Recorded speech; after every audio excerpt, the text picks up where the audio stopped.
We're now going to move into something a little different. We're going to move past the scientific thinking into some of the softer ways in terms of people thinking about how to manage people. We've been focusing on processes so far. Now they're going to think about people.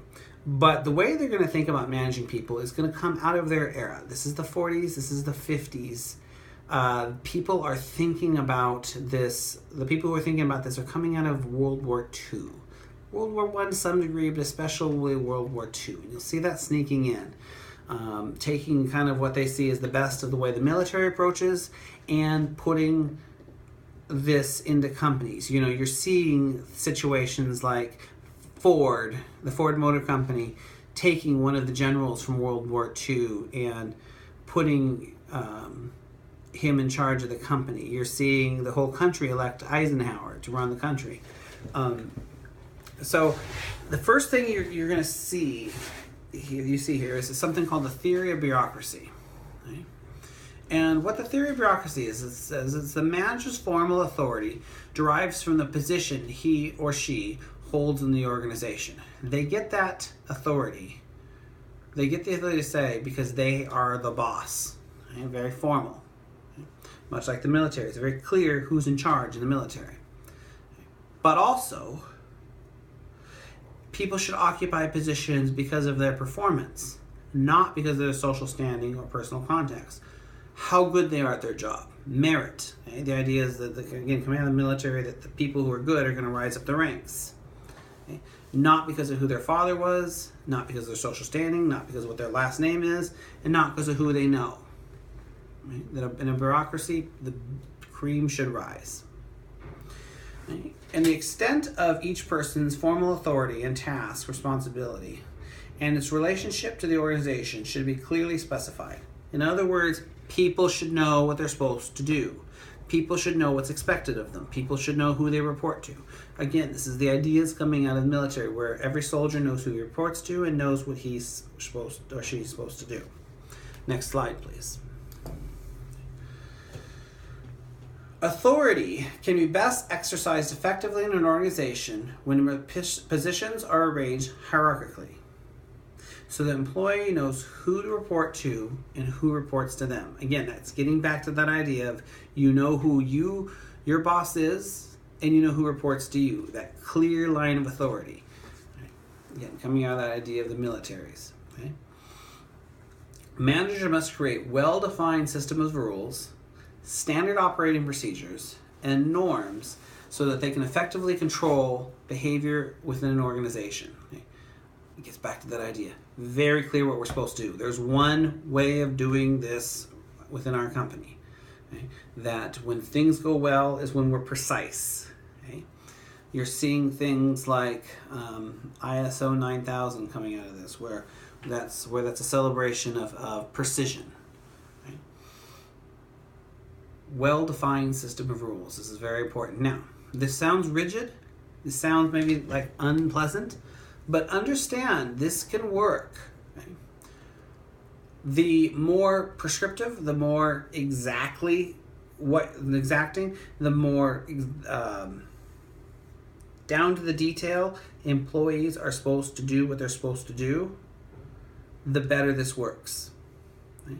When a company is not asking its employees to figure it out as they go along, but rather do just this works very well.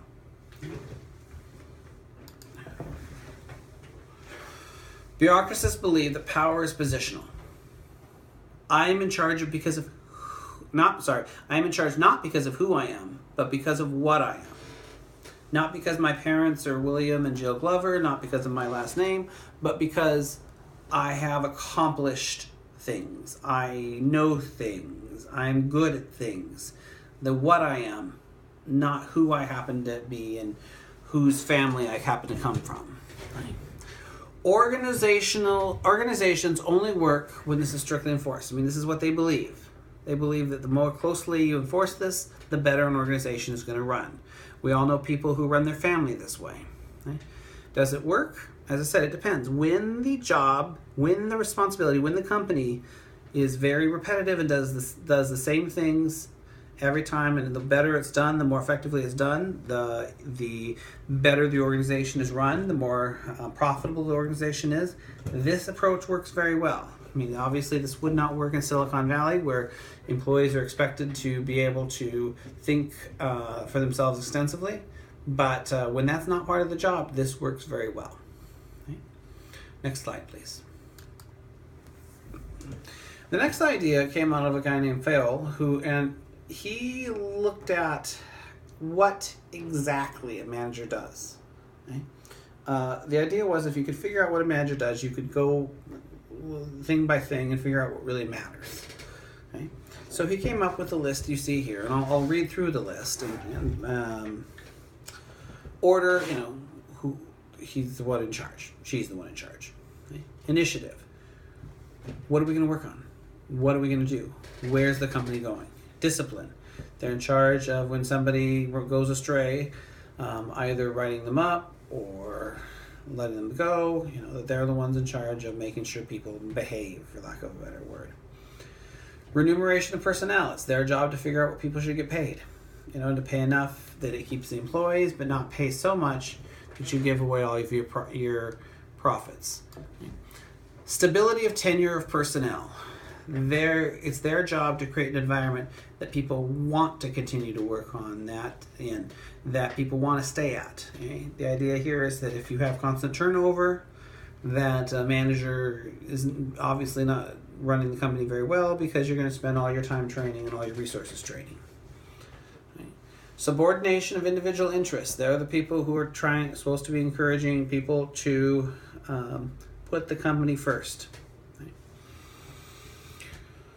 Esprit de corps. That's kind of the general attitude, the general enthusiasm for the company. It's their job to make sure people really believe, go team, that this is an important job. Okay? Okay. Division of labor. They're the ones deciding who does what. Authority and responsibility. They're the ones handing out responsibility to middle managers or other individuals within the team, and handing out responsibility. Unit of command, that is very clear who manages whom and who reports to whom. But that line of authority is clear. That where processes need to be centralized, they're doing that. Unity of direction, that we're all focused on the same goal. And equity, that there's a basic fairness about that people aren't being paid too much or too little, that they're being paid what they deserve and what they're worth. Okay? I put a video down there at the bottom. It's optional. You don't have to watch it. But if you don't think I explained these very well, it kind of goes through them again. Okay, next slide. Okay. So what's the point of this? Well, Fayol's list is probably about right. We haven't really added too much to it over the years. What gets debated is how important it is and how important each individual item is. What's more important than the other? That's what people are arguing and debating in terms of what a manager does. It's kind of thought that, yeah, that's probably about right. So to review the lessons from this first module, number one, that the first theorists wanted to take a scientific, mechanistic approach. They wanted to treat it like it was a machine, which we still do largely today. They're definitely tasks. We still try to make this is the exact process we use. Okay, so that's the way they're looking at it. You've Taylor walking around with a stopwatch. He's measuring things precisely. Okay? Number two, and like in some fields, the first people to think about this topic were in many ways correct. Okay? This is not like, say psychology, where things have been turned on its head and, it's totally different from the way we originally understood it. No, the first people to seriously think about management, they were on the right track. Later theorists believed that power structures needed to be very formal. Okay? This is the people coming out of World War II, the people in the theory of bureaucracy. You need formal power. Everybody knows what they're supposed to do. Everybody knows who they report to. That these things need to be very crisp, very clear. And last but not least, that management can be broken up into specific tasks that we can figure out exactly what a manager is supposed to be doing and what we need to be emphasizing. Okay. As I said before, this is the first module of these lessons. I hope you enjoyed it. There are 9 more after this, and I hope that you enjoyed this process. Thank you.